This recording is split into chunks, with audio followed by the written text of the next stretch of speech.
যোৰহাটত আড়ম্বৰপূৰ্ণ অনুষ্ঠানৰ মাজেৰে শুভমুক্তি লাভ কৰিলে 31 আগষ্ট এ টাইপিকেল লাভ ষ্টৰী শীৰ্ষক এখন ছুটি ছবি। যোৰহাটৰ জেবি ৰোড স্থিত কোৱাভাৰ ষ্টুডিঅ'ত অনুষ্ঠিত আনুষ্ঠানিকভাৱে মুকলি কৰা হয় ছুটি ছবিখনৰ লগত এটি প্ৰেমৰ গীত তোমাৰ প্ৰেমৰ।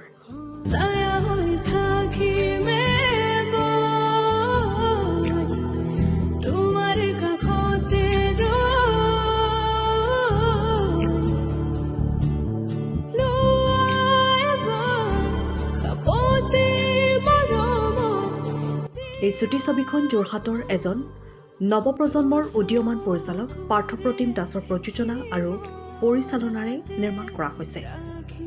আজিৰ এই শুভমুক্তি অনুষ্ঠানটিত সাংস্কৃতিক আৰু চলচ্চিত্ৰ জগতৰ বহুকেইগৰাকী গণ্যমান্য ব্যক্তি উপস্থিত থাকে। ছুটি ছবিখনত অৰ্জুন শৰ্মা, খুচি দাস, বিক্ৰম দাস, পিকুমণি গগৈ, চুমকি হাজৰিকা ডেকাৰ লগতে কেইবাগৰাকীও উদীয়মান অভিনেতা অভিনেত্ৰীয়ে অভিনয় কৰিছে।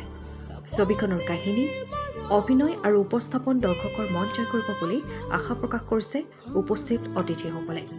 ছবিখনৰ তোমাৰ প্ৰেমৰ শীৰ্ষক গীতটিত কণ্ঠ নিগৰাইছে প্ৰতিভাসম্পন্ন কণ্ঠশিল্পী নিশিতা গগৈয়ে। গীতটোৰ সংগীত পৰিচালনা কৰিছে তৌফিকজিৎ ভৰালীয়ে। মুক্তিৰ লগে লগে গীতটো দৰ্শক শ্ৰোতাৰ পৰা ইতিবাচক সঁহাৰি লাভ কৰিছে। পৰিচালক তথা প্ৰযোজক পাৰ্থপ্ৰতিম দাসে জনোৱা মতে 31 আগষ্ট এ টাইপিকেল লাভ ষ্টৰী ছুটি ছবিখন দৰ্শকে আদৰি ল'ব বুলি তেওঁ আশাবাদী। নতুন নতুন কলা কৌশলীক লৈ পেলাই মই শ্বৰ্ট ফিল্মখন কৰিছোঁ।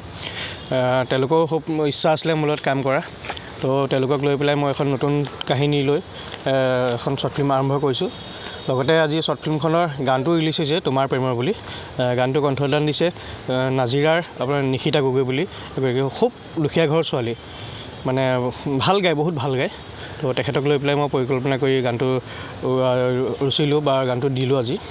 আৰু লগতে শ্বৰ্ট ফিল্মখনত আপোনাৰ অভিনয় কৰিছে বিক্ৰম দাস, তেখেতৰ অভিনয় কৰিছে। বাকী সকলোৱে অলপ ভালেই কাম কৰিছে আৰু আশা কৰোঁ ৰাইজে আদৰি ল'ব শ্বৰ্ট ফিল্মখন। ছবিখন শীঘ্ৰেই ইউটিউবত উপলব্ধ হ'ব আৰু দৰ্শকে অনলাইন মাধ্যমেৰে ছবিখন উপভোগ কৰিব পাৰিব।